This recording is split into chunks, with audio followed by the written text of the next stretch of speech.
அடுத்ததாக இப்ப நம்ம ஒரு விஷயத்த சொன்னாங்க, வளையாளி ஆசிரியன் அப்படின்னு சொன்னோம். 10 இரவுகளின் மீது சஜ்ஜமான் இருக்க. என்ன 10 இரவு? அல்ல அர்த்தம் இல்லாம 10 இரவுன்னு சொன்னானா? என்ன விளங்கி இருக்கிறீங்க? குர்ஆன்ல அது விளக்கம் இருக்கா இல்லையா? அப்ப அல்லாஹ் சொன்னதுக்கு குர்ஆன்லயும் விளக்கம் இல்ல, ஹதீஸ்லயும் விளக்கம் இல்ல அப்படின்னு சொன்னா, இப்ப 10 இரவுன்னு சொன்னது அர்த்தமற்றதா? வணக்கம் இல்லங்கிற அடுத்த சப்ஜெக்ட்.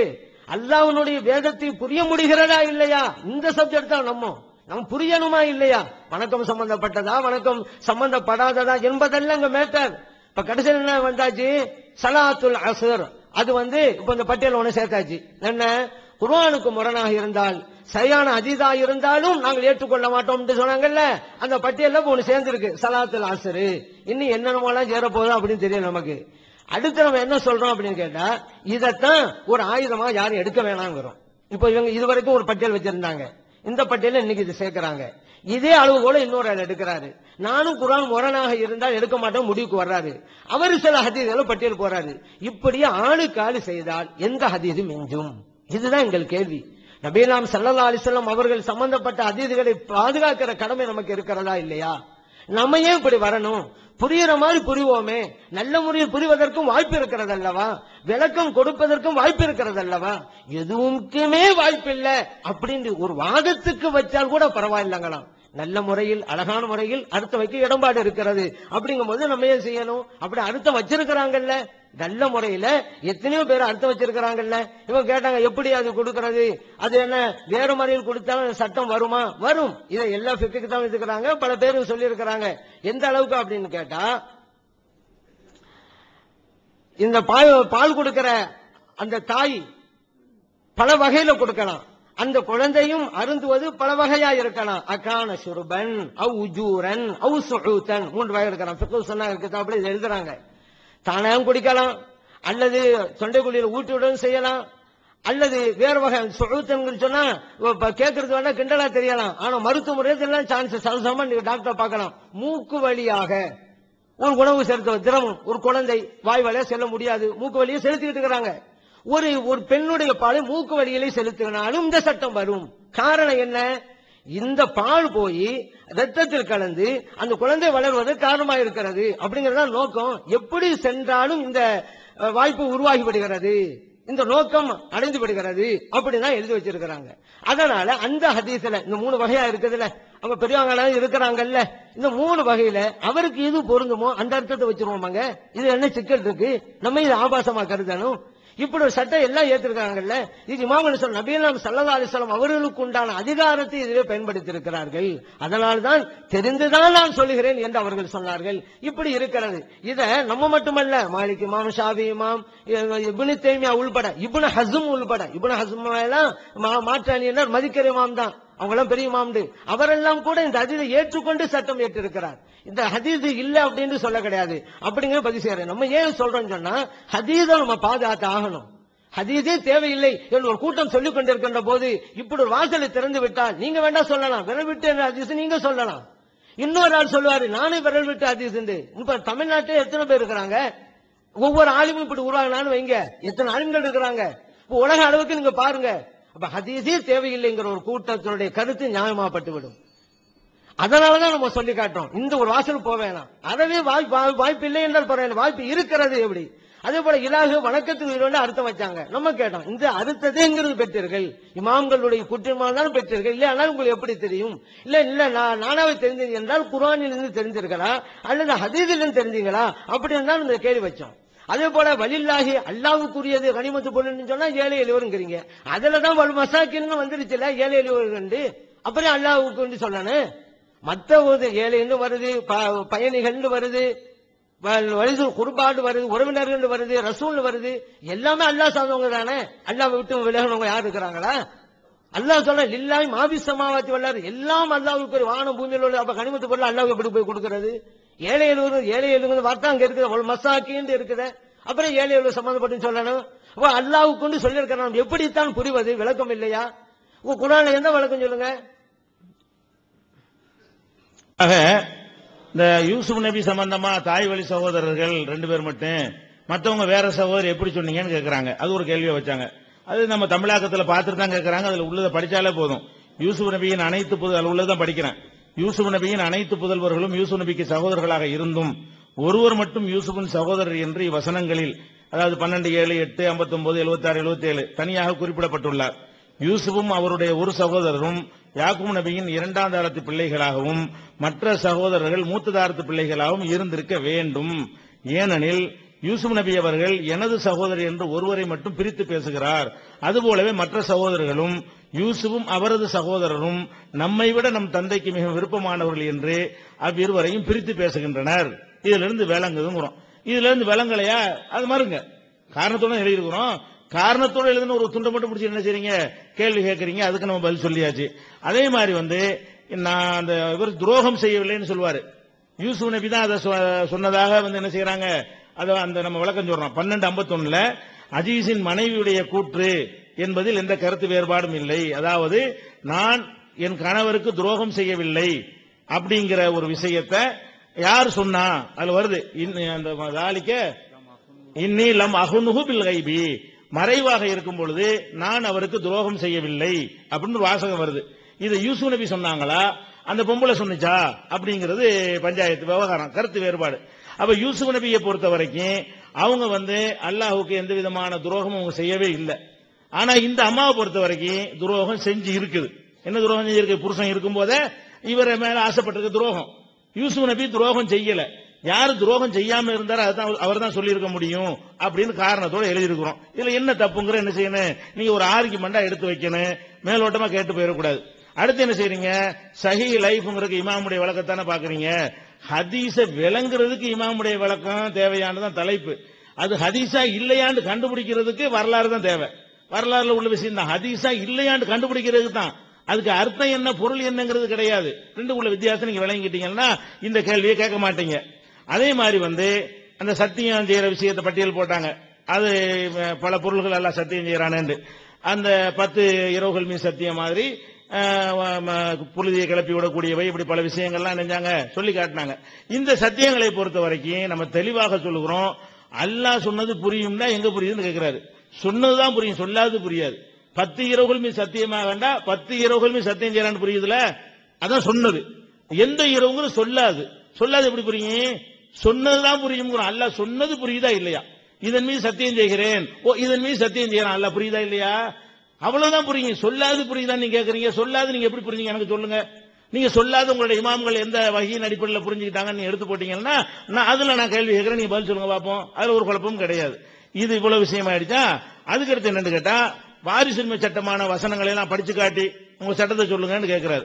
வாரிசுரிமை சட்டத்துக்குரிய அந்த ஹதீசுகளை அந்த அர்த்தங்களை எல்லாம் இதுல கொடுத்திருக்கனா இல்லையா? நீங்க சொன்ன 3 வசனங்கள் இருக்குதுல, தமிழாக பண்ணி இருக்கிறேன்ல, மறையம் பூசை பண்ண சொல்றீங்க. அதுல பண்ணனதை வச்சுக்கிட்டு உங்க வாதத்தை எடுத்து வைக்க வேண்டியதானே. நான் சொன்னதுக்கு நீங்க அர்த்தமே பண்ணலையே. தலாக்கு 9 தவிர 10 தவிர 8 தவிர 7 தவிரன்னு சொன்னேன். அதுக்கு அர்த்தமே செய்யலை. தமிழாக்கம் வரலையே தொழில் முத்தாருனா அது அர்த்தம் செய்யுங்கன்னு கேட்டேன். கடைசியா போன முறையில் ஒரு பேப்பர் கொடுத்து அர்த்தம் செய்ய சொல்லி கேட்டேன். அதுக்கெல்லாம் நீங்க அந்த முறையில் ஒன்று கேட்டேன் அர்த்தம் செய்யுங்கன்னு. உங்களை அர்த்தம் செய்ய முடியலையே. நீங்க வாதம் செய்யறாருன்னா நான் தமிழாக்கம் பண்ணி இருக்கிறேன், அதுல இருந்து உங்களுடைய அர்த்தங்களை என்ன செய்யணும், எடுத்து வைத்து நிறுவ வேண்டும். அடுத்து என்ன செய்யறாங்கன்னு கேட்டா, இந்த இன்னொரு விஷயம், அதாவது அந்த இது ஈலா விஷயமா சொல்றாரு. ஈலா விஷயமாக ஒயின் அசமு தலாக், தலாக்கை உறுதி கொண்டார்கள் வருது அப்படிங்கிறாரு. உறுதி கொண்டார்கள் தானே வருது. உறுதி கொண்டா என்ன அர்த்தம்? அந்த குறிப்பிட்ட காலத்தை ரிட்டர்ன் பண்ணலன்னா உறுதி ஆயிட்டான்னு அர்த்தம். அவ்வளவுதான். தலாக்க சொல்லணும்னு அவசியம் கிடையாதுங்கிறோம். உங்க இமாம்கள் வேற மாதிரி விளக்கம் சொல்லியிருந்தாங்கன்னா அது சிறந்த விளக்கமா, நாங்க சொல்ற சிறந்த விளக்கமான்னு எடுத்து கேள்வியா கேட்டீங்கன்னா உங்க வாதத்தை எடுத்து வைக்கணுமா இல்லையா? அது அதுக்குரிய பதில். அதுக்கப்புறம் இந்த சமகாலத்து இலக்கியங்களை எடுத்து காட்டுறீங்க அப்படின்னு கேட்டோம். எதுக்கு சமகாலத்தை நம்ம கேட்கிறோம்னு கேட்டா, இப்ப உள்ளவங்க என்ன செய்வாங்கன்னு கேட்டா, இப்ப இவரே ஒரு டிக்ஷன் எழுதுறான்னு வைங்க, இவர் என்ன செய்வார்னா பால் குடிக்கிறதுக்கு, பால் ஊட்டுறதுக்கு கறந்து குடிக்கணும் அர்த்தம் எழுதிடுவாருங்க. அந்த கருத்துல இருக்கிறதுனால இப்ப உள்ளவர்கள் ஒரு கருத்துல இருந்தார்களே ஆனால், அவர்கள் இப்ப டிக்ஷன் எழுத புகுந்தார்களே ஆனால், இப்ப என்ன மாதிரி நம்ம அதை வச்சுக்கலாம்னு விளங்கி இந்த ஹதீஸுக்கு தான் அர்த்தம் சேர்த்துருவாங்க. அப்ப இந்த சர்ச்சைக்கு முந்தி உள்ள காலங்களில் அப்படிலாம் இருக்கலங்கிறதுனாலதான் பழமையான நூல்களை எங்களுக்கு காட்டுங்க. இது மாசிறு. இன்னும் சொல்ல போனா லபண்டா பாலுன்னு எல்லாருக்கும் தெரியும், சாதாரண மக்களுக்கே தெரியும். அவன் லபண்டா தயிர்னு எழுதி வச்சுக்கிறான். யாரு? இந்த நீங்க காட்டின புக்ல என்ன இருக்கிறான், லபண்டா தயிர்னு எழுதி வச்சிருக்கான். இன்னைக்கு அரபு நாட்டுக்கு போனா லபண்டா தயிர்னு தான் சொல்லுவான். ஆனா ஹதீசுகள்ல வர லபனுக்கு பாலுன்னு அர்த்தம்.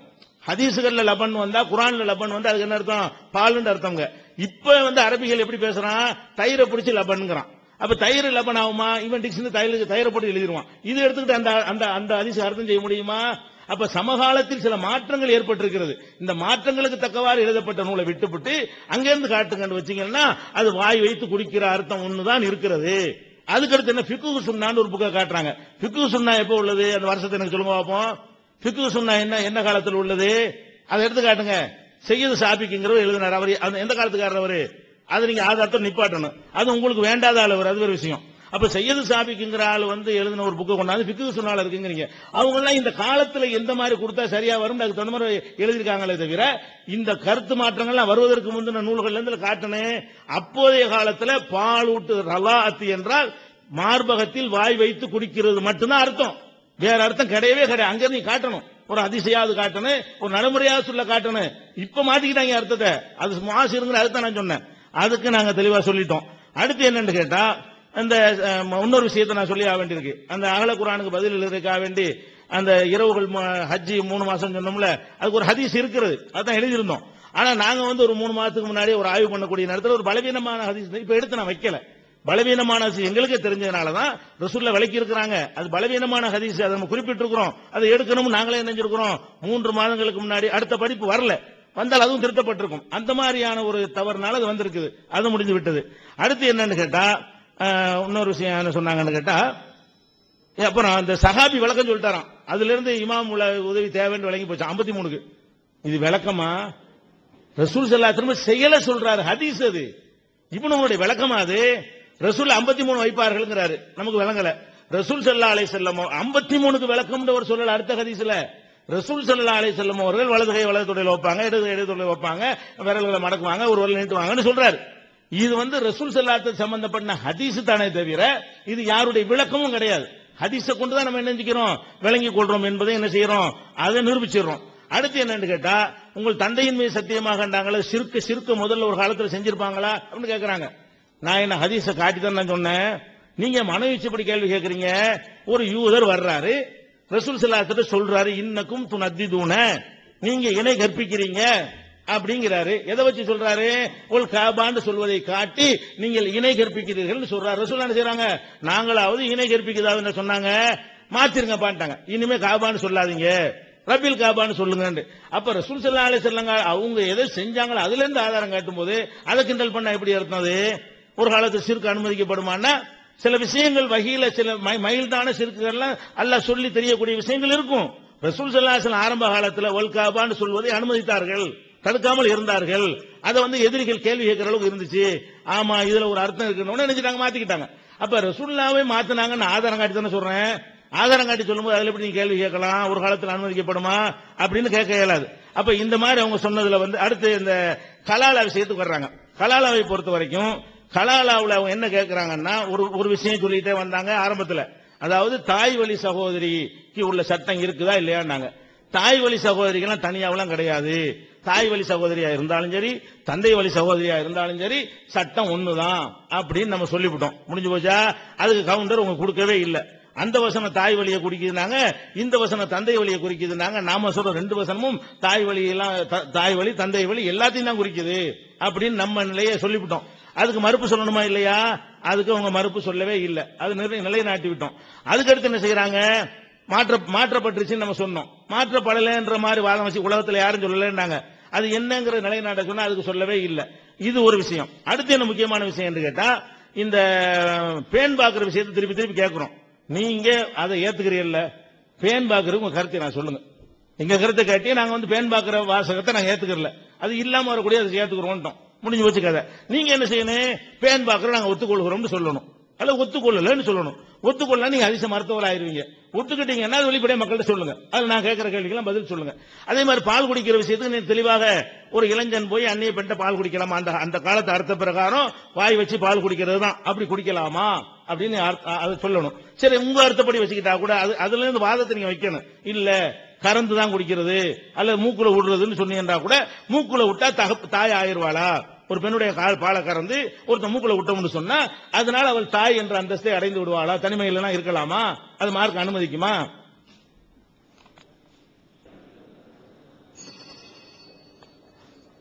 அன்பானவர்களே, குர்ஆனும் ஹதீஸும் இமாமுடைய உதவி இல்லாமலே என்னால் புரிஞ்சு கொள்ள முடியும் அப்படிங்கிற நிரூபிக்க தான் இங்க வந்தாங்க.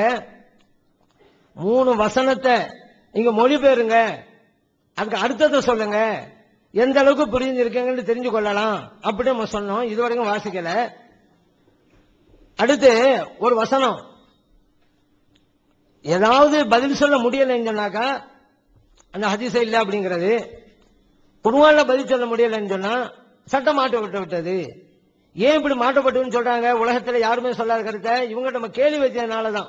ஒரு கேள்வி வச்ச என்னன்னு கேட்டா, ஒரு வசனத்தில் அல்லாஹு தஆலா சகோதரிக்கு 6ல் 1 கிடைக்கும் அப்படின்னு சொல்றான்.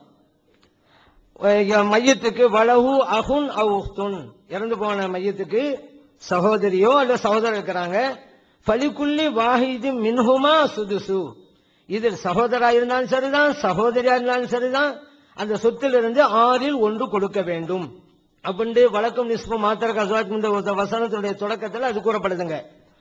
எஸ்தப்தூனக அஃபில் கலாலாங்கிற அந்த வசனத்துல அல்லாஹ் தஆலா சொல்லி காட்டுறான், வலஹு உஹ்துன், இறந்து போன மையத்துக்கு ஒரு சகோதரி இருக்கிறாங்க.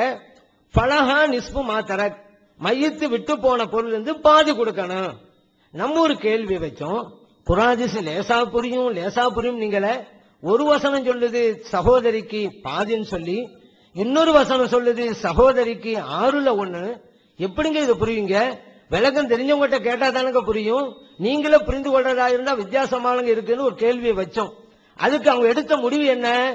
அந்த சட்டமே மாற்றப்பட்டு விட்டது தான். உலகத்தை யாருமே சொல்லல. ஏன்னா ஹதீஸா இருந்தா ஹதீஸே இல்லங்கலாம், வசனத்தை வசனமே இல்லைன்னு சொல்ல முடியாத, அதனால சட்டம் மாற்றப்பட்டு விட்டது அப்படின்ட்டாங்க. யாரு இதுவரைக்கும் சொல்லங்கிறது ஒண்ணு. அப்ப ஒரு கேள்வி வச்சோம், தாய்வழி சகோதரிகள் சொல்லப்பட்டிருக்கு, நீங்க அந்த மாற்றப்பட்டு சொன்னா அவங்களுடைய நிலைப்பாடு என்ன? இப்ப என்ன சொல்ல வர்றாங்க? ஏற்கனவே சகோதர ஒரு வசனம் இருக்குதுல, அங்க எல்லாம் சேர்ந்துருவாங்கிறாங்க. இப்ப நம்ம சொல்றோம், ஏன் அங்க தாய்வழி சகோதர அங்க வேலையே கிடையாது. ஏன் தெரியுமா? அங்க அல்லாஹு தஆலா சொல்லி காட்டுறான், ஒரு சகோதரியா இருந்தா பாதின்னு சொல்லிட்டு, 2 பேரா இருந்தா பலஹும சுலுசானி, 3ல் 2 பங்கு கொடுக்கணும்னு சொல்லிட்டு, அதுக்கு அடுத்து அல்லாஹ் சொல்றான், வயின்கானு இஹ்வத்தர் ரிஜாலன் வனிசான், கலந்து இருக்கிறாங்க, சகோதரர் இருக்கிறாங்க சகோதரி இருக்கிறாங்க. இப்படி இருந்தா பலில் ரக்கரி மிஸ்லு ஹல்லில் உன்சையின், 2 சகோதரிக்கு கிடைக்கக்கூடியது ஒரு சகோதரி கிடைக்கும். இப்படி நீங்க பங்கீடு செஞ்சு கொள்ளுங்க அப்படின்னு அல்லாஹ் அங்க சொல்றான். இது தந்தை வழி தாய் வழி உள்ள சகோதரர்களுக்கு உள்ளங்கிறது தெளிவா தெரியுது. தாயும் ஒன்று தந்தை ஒன்று அல்லது தந்தை. ஏன்னா இந்த அசபான்னு சொல்லுவாங்க, பொதுவா உங்களுக்கு சொல்லி தர்றேன். பருதுக்காரவங்களுக்கு பங்குதாரர் கொடுத்தது போக மீதி எடுக்கக்கூடியவங்களுக்கு அசபான்னு சொல்லுவாங்க. இவங்கெல்லாம் ஆண் வழியில் வருகின்ற உறவினர்களாக தான் இருப்பாங்க. பெண் வழிக்காரங்க சட்டம் கிடையாதுங்க. உதாரணத்துக்கு நான் சொல்றேனே, மகன் இருக்கிறாங்க மகளும் இருக்கிறாங்க, 2 பேரும் வாரிசு ஆவாங்க. இப்போ மகனுக்கு மகன் இருக்கிறாங்க, பேரன், அவன் வாரிசு ஆவான். ஆனா மகளுக்கு ஒருத்தன் மகன் இருந்தான், அதாவது மகள் வழியா ஒரு பேரன் வர்றான்னு வச்சுக்கிறோங்க, அவன் வாரிசு ஆக மாட்டான். ஏன்னா அவன் ஒரு பெண் வழியில தான் மையத்துக்கு தொடர்பு வர்றான், ஆனா அவனுக்கு கிடையாது. மகனின் மகனுக்கு உண்டு, மகளின் மகனுக்கு கிடையாதுங்க. இதுல புரிஞ்சுக்கிட்டீங்களா? இப்ப தாய் வழி சகோதரர்களுக்கு வாங்க, அவங்க உறவு முறைங்கிறது தந்தை வழியில வரல, ஆண் வாரிச வரல, ஆண் வழி வராம பெண் வழியில வர்றாங்க. பெண் வழியில வரும்பொழுதே அல்லாஹு தஆலா அங்க பாலினத்தை வித்தியாசப்படுத்தவே இல்லை. அங்க அஹுனா உஹ்துங்கறான், சகோதரனா இருந்தாலும் சகோதரியா இருந்தாலும் ஒரே நிலைதான், அங்க வித்தியாசமே இல்லைங்கிறான். ஆனா இவங்க எந்த வசனம் மாற்றப்படலைங்கிறாங்களோ அங்க பெண்ணுக்கு ஒரு சட்டம் ஆணுக்கு ஒரு சட்டங்க. எதை மாற்றப்பட்டுன்னு சொல்றாங்களோ அங்க சகோதரனுக்கும் சகோதரிக்கும் ஒரே சட்டங்க. அதே போல இந்த 2 பெண்களுக்கு உரியது ஒரு ஆணுக்கு கிடைக்கிற சட்டம் அங்க இல்லைங்க. அதனால தெளிவாக தெரிந்ததுனாலதான் 1400 ஆண்டுகளாக அது தாய்வழி சகோதரர்கள் சொல்லிக்கிட்டே இருக்கிறாங்க. இப்ப அந்த தாய்வழி சகோதரிகளை இந்த சட்டத்தில் உண்டுன்னு சொன்னாங்க, பொருந்தவே செய்யாது. லிதக்கர் மிஸ்லு ஹல்லில் உன்சைங்கிற சட்டத்துக்குள்ள தாய்வழி உறவினர்களுக்கு கொண்டு வரவே முடியாது.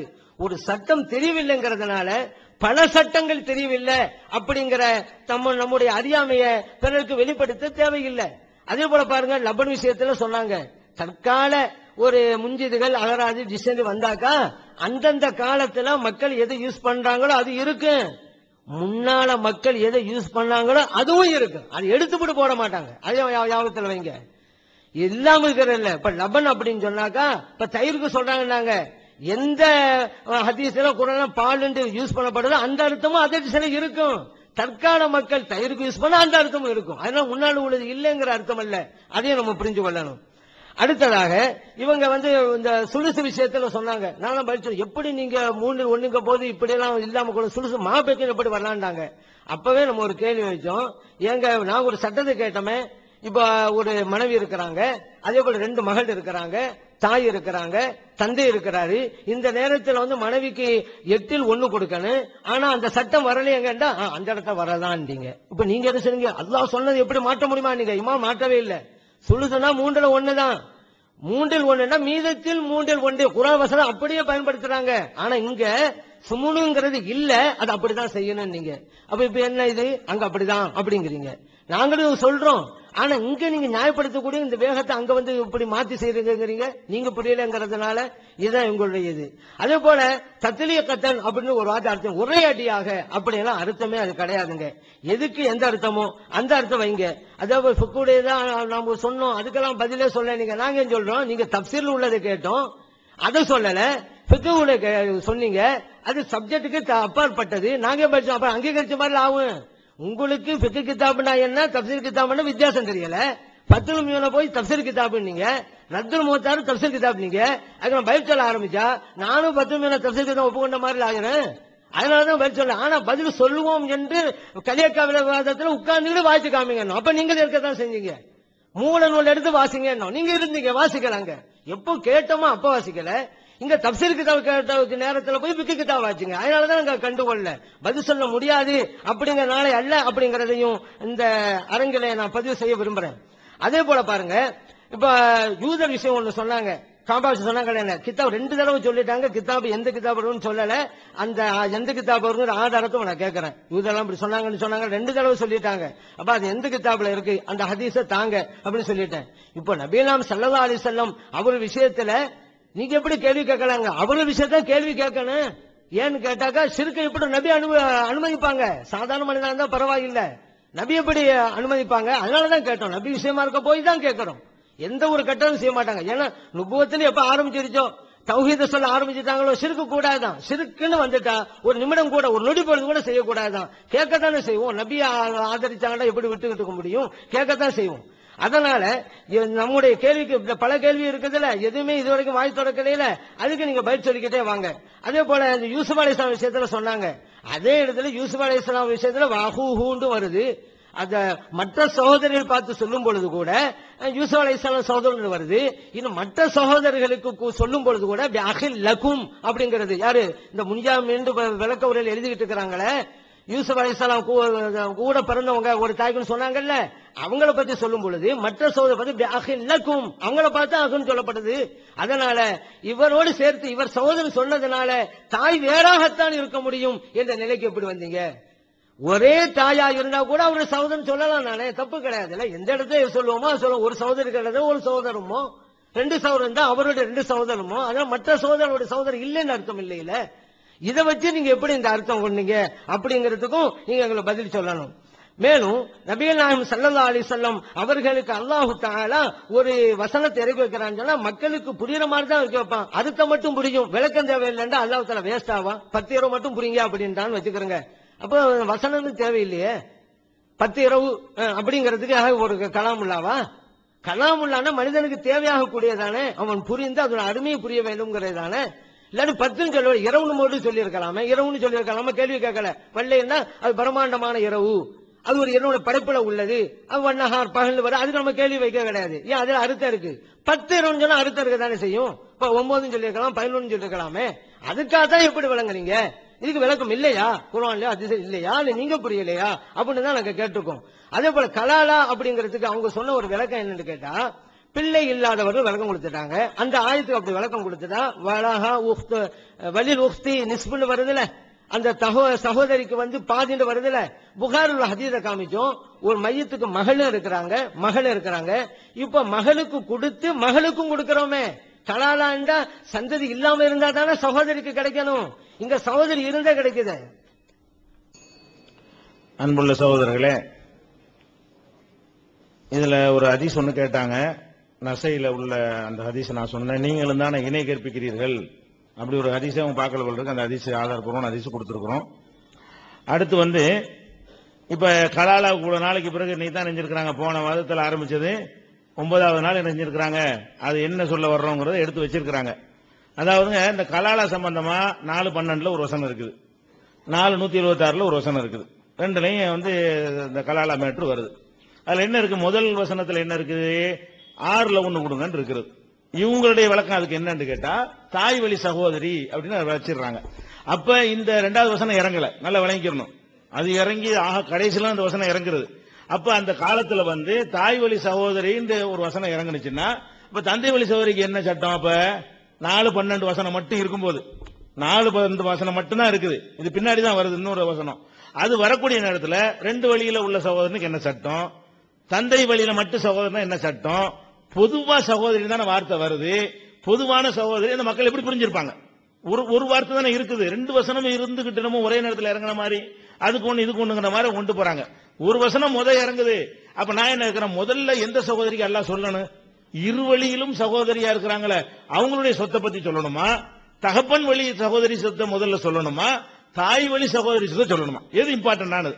இவங்க வாதப்படி என்னது? இம்பார்ட்டன்டான விஷயத்தை எல்லாம் சொல்லாம தாய் வழிக்கு சொல்லிட்டாங்கிற மாதிரி கொண்டு வர்றாங்க. அதுல விளங்குறது உங்க வாதம் பேஸ்லெஸ், அடிப்படையற்ற வாதம் விளங்கி விடுகிறது.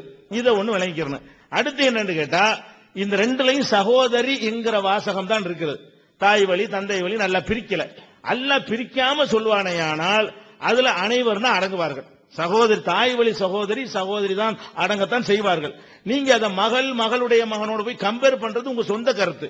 அல்லாஹ் அங்க சேர்த்தானா? அல்லாஹ் சகோதரி தாய் வழி சகோதரி வார்த்தை அங்க போட்டிருக்கிறானா? அல்லாஹ் வெறும் சகோதரி சொல்லி இருக்கும் பொழுது ஒரு இடத்துல நீங்க இந்த அர்த்தம் செய்வாங்கிறீங்க, இன்னொரு இடத்துல அந்த அர்த்தம் செய்வீங்க. நாங்க என்ன சொல்றோம்? அந்த இடத்துல தாய் வழி சகோதரி அசபா ஆகுவா, அவ்வளவுதான் மேட்ரு. அவளுக்கு பங்கு கிடைக்கும். சகோதரன் இருந்தால் அவனோட சேர்ந்து அசபாவ ஆகிவிடுவாள். அவ ஆம்பளையா அவனுடைய சகோதரியான பார்க்கணுமே தவிர, அவ ஆம்பளை வழியில வந்தவனா தாய் வழியில வந்தவனான்னு பார்க்க கூடாது. அது அந்த வசனம் சொல்லவில்லை அப்படின்னு தெளிவா சொல்லுகிறோம். அதனால தாய் வழி சகோதரிக்கும் அதே மாதிரியான பங்கு இருக்குது.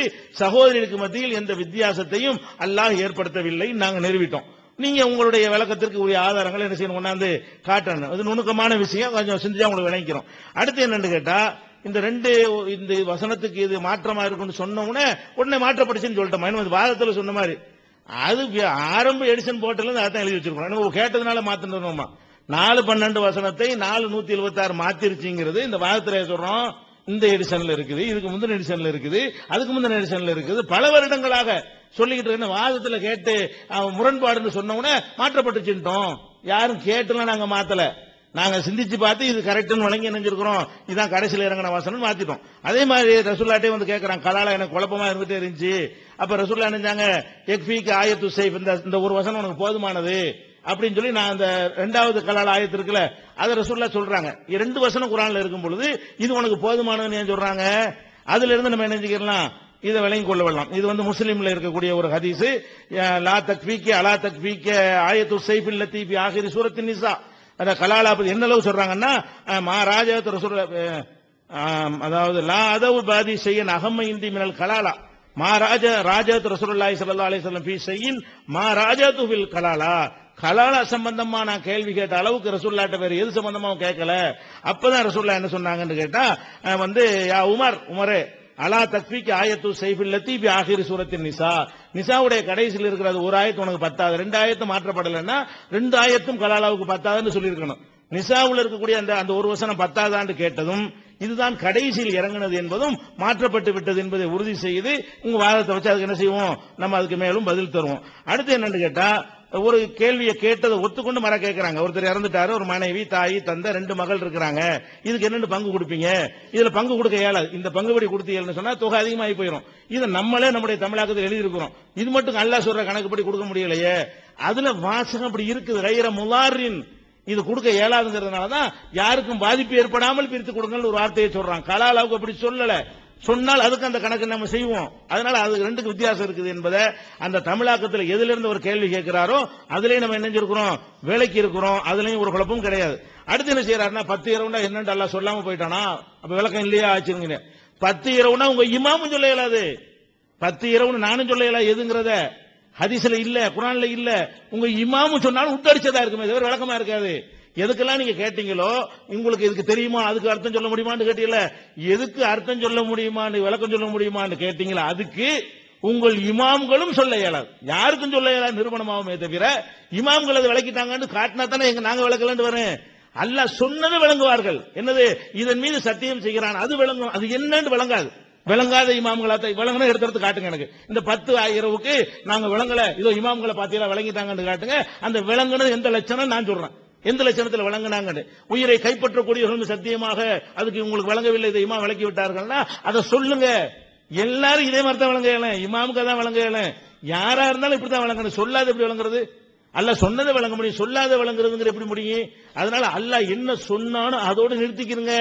10 இரவுமே சத்தியம் செய்கிறான், முக்கியமான முடிச்சுட்டு போய்கிட்டு வந்தேன், அவ்வளவுதான் எங்களுக்கு விளங்குங்கிறோம். தெரியாத ஒன்றுக்கு நாங்க சொந்தம் கொண்டாட மாட்டோம். எங்களுக்கு விளங்கலன்னு சொன்ன விஷயங்கள் உங்க இமாம்களுக்கு விளங்கல, அதான் உண்மை.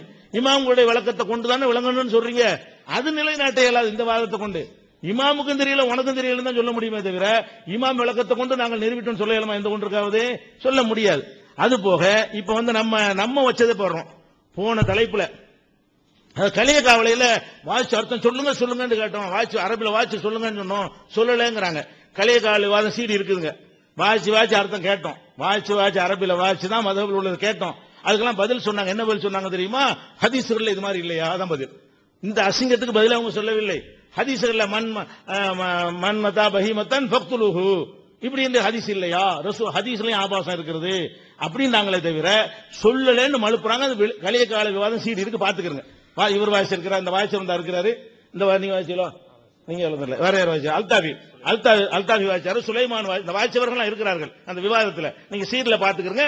வாய்ச்சி அப்ப கேட்கும் போது அவங்க பதில் சொல்லவில்லை, இப்ப பதில் சொல்லவில்லை. பொய்ய நிலைநாட்ட பாக்குறார்கள். சீடி பேசும், அதுக்கு நம்ம சொல்ல வேண்டியதில்லை. அடுத்து நான் தலை வர்ற விஷயத்துக்கு நாம என்னென்ன கேட்டோம். போன தலைப்புல 46 கேள்வி கேட்டோம். அதெல்லாம் இமாம்களுடைய விளக்கம் தான்.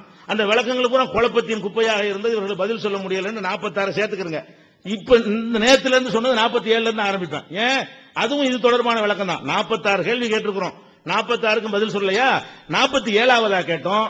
அபு ஹனீஃபா லைலத்துல் கத்ர் விளக்கம் சொன்னாரு. என்ன சொன்னாரு? எல்லா நாளும் வரும்டாரு, அதுக்கு பதில் இல்ல. 47. 48வதாக இதை இப்னு அரபி சொன்னாரு, அதுக்கு நீங்க பதில் சொல்ல முடியல.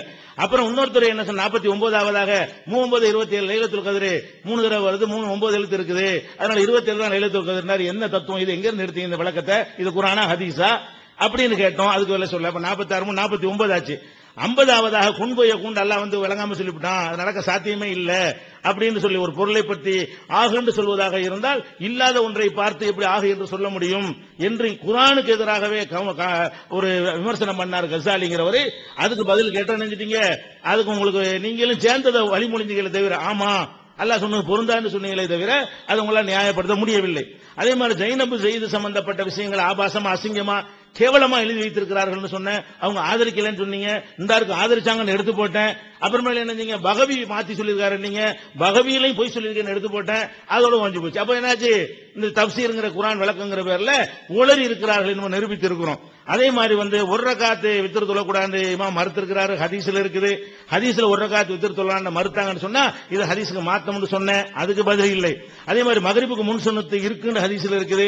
ஹதீஸை விளக்கம் வந்த இமாம்கள் மகரிபுக்கு முன் சுன்னத்து இல்லைன்னு இருக்காங்களே, இது என்ன விளக்கம்? இதான் இமாம்களுடைய விளக்கமா அப்படின்னு கேட்டோம், அதுக்கு பதிலே சொல்லவில்லை. அதுக்கப்புறம் யூதர்களுக்கு ரசூலுல்லாஹ் ரஜ்மு செஞ்சாங்கன்னு இருக்கிறது. யூதர்கள் விபச்சாரம் பண்ணா தண்டனை இல்லைன்னு உங்க கிதாபுல எழுதி வச்சுக்கிறாங்க, இது ஹதீஸுக்கு விளக்கமா ஹதீஸுக்கு எதிரா அப்படின்னு கேட்டோம். அதுக்கு உங்களால் பதில் சொல்ல முடியவில்லை. மலை தொழுகை இல்லை என்று சொல்லி அபு ஹனீஃபா சொல்றாரு, ஆனா மலை தொழுகை இருக்குன்னு ஹதீஸ்ல இருக்குது, இது ஹதீஸுக்கு விளக்கமா முரணான்னு கேட்டோம். அதுக்கு வாயவே துறக்கல, இது வரைக்கும் பதில் கிடையாது.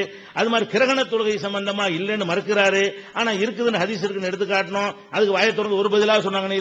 யோசிச்சு பார்க்கணும் பதில் வந்துச்சாண்டு, இதுக்கு அவங்க பதில் சொல்லவில்லை. அது மாதிரி வித்திரு வாகனத்தில் தொழக்கூடாதுன்னு சொல்லி அபு ஹனீஃபா சொல்றாரு ஹனபி கிதாபுல, ஆனா ரசூலுல்லாஹ் வாகனத்தில் தொழுது இருக்கிறாங்கன்னு ஹதீஸ் இருக்குது, இது விளக்கமா மறுப்பாண்டு கேட்டோம், அதுக்கு பதில் சொல்லல. அசர் தொழுகை தான் நடுத்தொழுகைங்கிறதுக்கு ஹதீஸ்ல ஆதாரம் இருக்கிறது. 19 கருத்துல சொல்லியிருக்கிறாங்க, ஹதீஸுக்கு மாத்தமா? இதெல்லாம் விளக்கமா இது குழப்பமான்னு கேட்டோம், அதுக்கு உங்களால பதில் சொல்ல முடியல. அப்ப 56 ஆச்சு இது வரைக்கும். அப்ப 58 அதுக்கப்புறம் ருக்கு குனியும் அன்பானவர்களே, அவங்களுடைய வாதத்துல ஒரு சில விஷயங்களை சொன்னாங்க.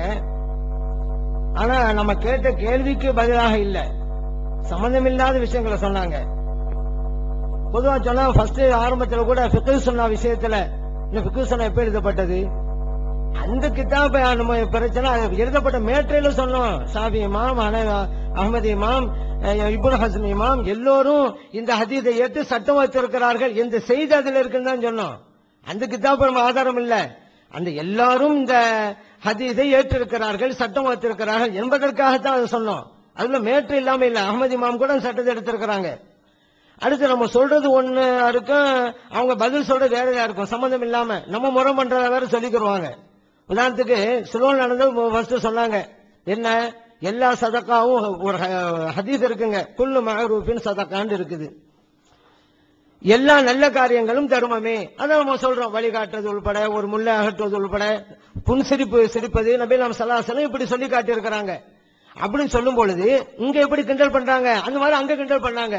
அப்ப நல்ல செய்யலாங்கிறீங்கல்ல அப்படின்னு சொன்னாக்கா, ஒரு மனைவியோட சேர்வது கூட நல்ல காரியம் தான், அப்ப அந்த நன்மையுமா அனுபவிப்பீங்க என்று இங்க விவகாரம் பண்றாங்கல்ல, அந்த வாங்க கேட்டாங்க.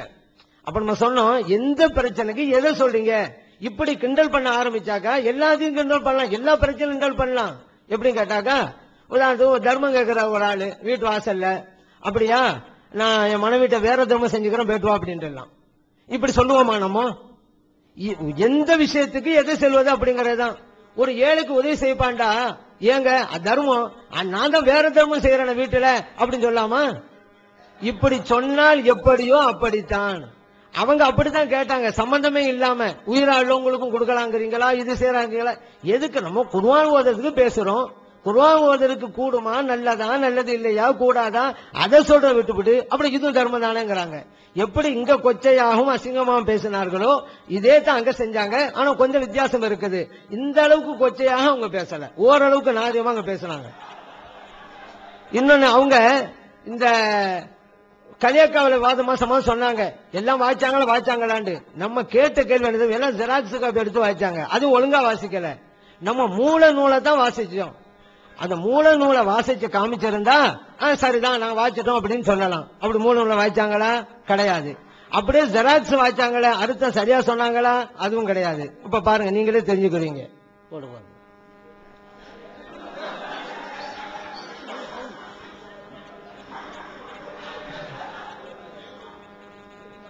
சொல்லுங்க.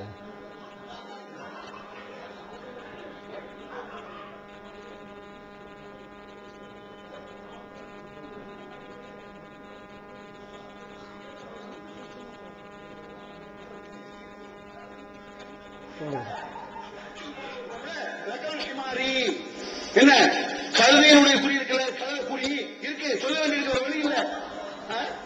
கழுதையுடைய ஆண்குறி இது ரத்துல் முக்தால பாகம் 3 பக்கம் 623 இருக்கு.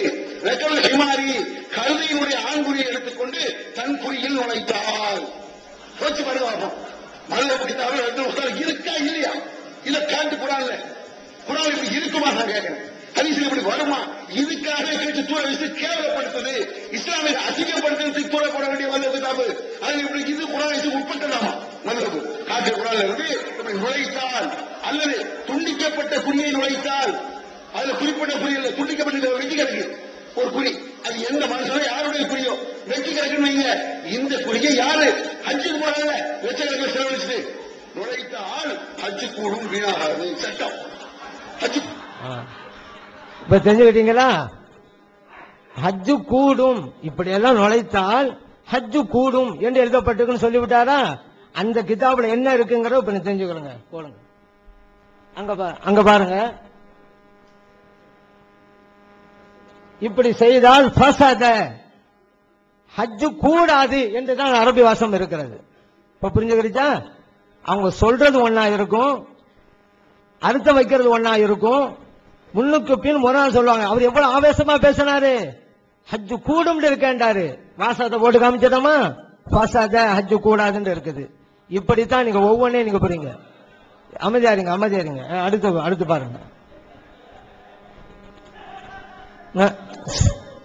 நம்ம யாருக்கும் சொல்லியிருக்கோமே, நீங்க சும்மா இருங்க.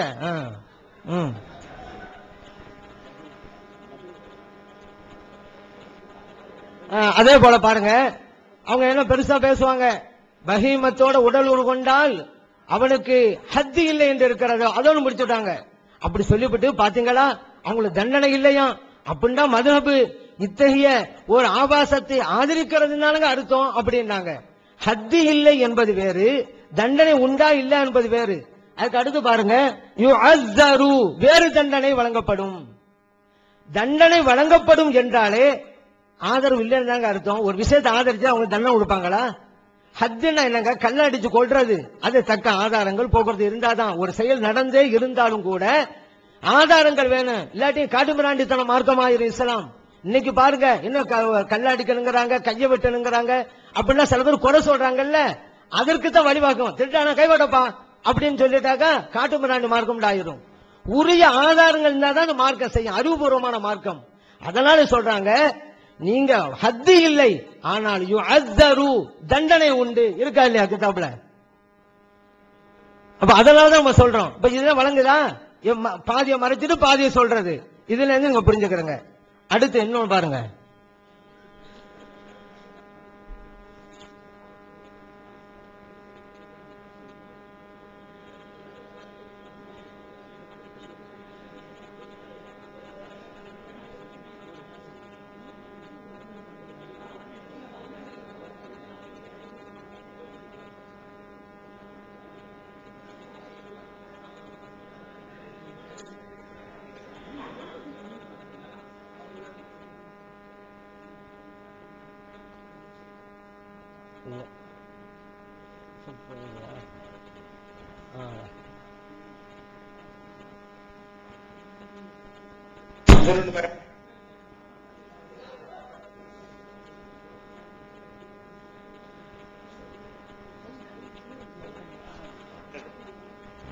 அடுத்து என்ன விட்டதுக்கு வருவோம்.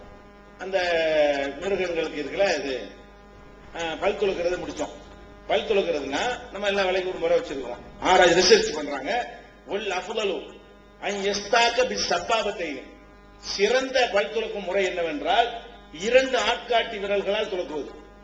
2 ஆட்காட்டி விரல் ஒரு கையில இருக்கு, 2 கையில தான் 2 ஆட்காட்டி இருந்த விரல், 2 விரல்ல, அதுவும் சும்மா உடல எப்பதோ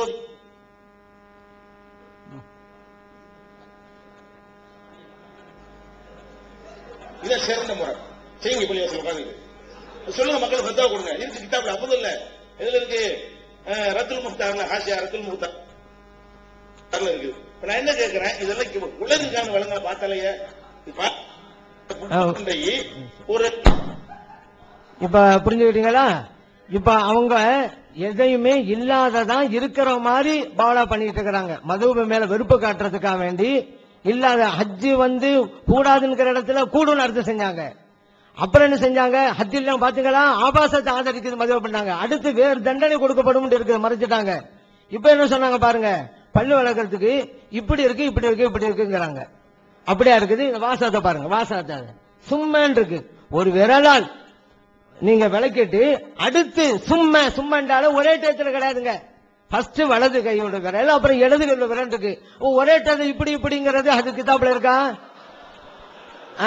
கிதாபுல இல்லாததெல்லாம் சொல்லி இருக்கிறாங்க அப்படிங்கிறதுக்கு இந்த அந்த அணியினரே அங்கீகாரம் வழங்கிட்டாங்க. அடுத்து இன்னொரு விஷயம் என்னன்னு கேட்டா, அதே இதுலங்க ஃபவுக்கு தஹ்த்துன்னு வருது. இதுவெல்லாம் விஞ்ஞான கருத்துங்க. இப்ப விஞ்ஞானத்துக்கு மாற்றமானதுங்கிறாங்க. இப்ப கூட இங்க டாக்டர் என்ன சொல்றாங்க, பள்ளி எப்படி விளக்கணும், பிரஷ் வச்சுக்கிட்டு இப்படிதான் விளக்கணும்னு சொல்லி தர்றாங்க. அப்பதான் ஈருக்கு நல்லதுங்கிறாங்க. பாருங்க, அன்றைய காலத்து இமாம்கள் அழகா ஃபவுக்கு தஹ்த்துன்னு போட்டு வச்சிருக்காங்க. இப்ப நான் எடுத்து காமிச்சோம்ல அந்த வசனத்துல. அப்போ ஒரே டயத்துல இல்லையே, ஒரே டயத்துல செய்யறாங்க, அவங்க கேட்ட கரெக்ட் தான். இப்ப நம்ம என்ன சொல்றோம், இவங்க சொன்ன மாதிரிதான் அங்க இருக்குதுன்னு சொன்னா கேள்வி வைக்கலாம், நம்ம பதில் சொல்லலாம். ஏன் இல்லாதன்னு சொல்றீங்க? இப்படித்தானே ஆகுது. ஒரு ஆள் விபச்சாரம் பண்ணாக்கா மனைவின்னு சொன்னா போதுங்கிறாங்க. இது எப்போ உள்ள சட்டம்? மனைவியா இல்லங்க, வெளியூர்ல 2 பேரு தவறா லாட்சி தங்கி இருந்தாங்க, உண்மையான மனைவியை தங்குறாங்க, ஏன் மனைவிங்கிறாரு? அதெல்லாம் முடியாது, உன்னை ரஜ்மு தான் பண்ணுவோம்னு சொல்ல முடியுமா? அப்படி சொன்ன மார்க்கம் அழகான மார்க்கமா? நான் கேட்கறேன். நம்மளே போனோம் மனைவியோட தங்கிட்டு வந்தோம், நம்ம மனைவிங்கிறோம். அதெல்லாம் முடியாதுன்னு ஒருத்தன் சொன்னா நம்ம ஏற்றுக்கொள்வோமா? இது இந்த மாதிரி தாங்க இருக்கு ஒவ்வொன்னு புரிஞ்சுக்கிறேங்க.